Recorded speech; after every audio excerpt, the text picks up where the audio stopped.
Akşamın acısı karanlığı içinden, soğuk kadife teması yalnızlığım. Şu bir kahkaha balkonun birinden, gizli işaret midir bir başlangıcın?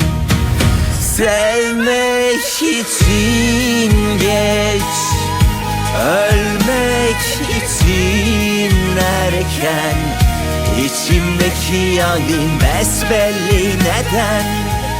Sevmek için geç, sevmek için geç, ölmek için erken. İçimdeki yangın besbelli neden?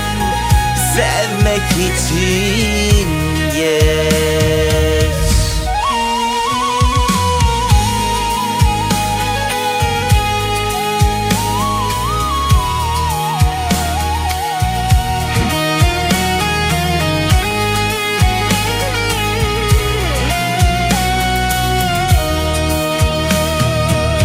Baş başa çay el ele yürümek derken, boğaz vapurlarımı iskele sancak, telefonla kaybolmak sesini beklerken, insan insanı yeniler doğrudur ancak.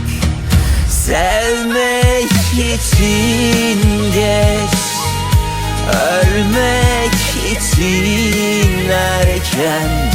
İçimdeki yangın besbelli neden? Sevmek için geç, sevmek için geç, ölmek için erken. İçimdeki yangın besbelli neden? Sevmek için geç.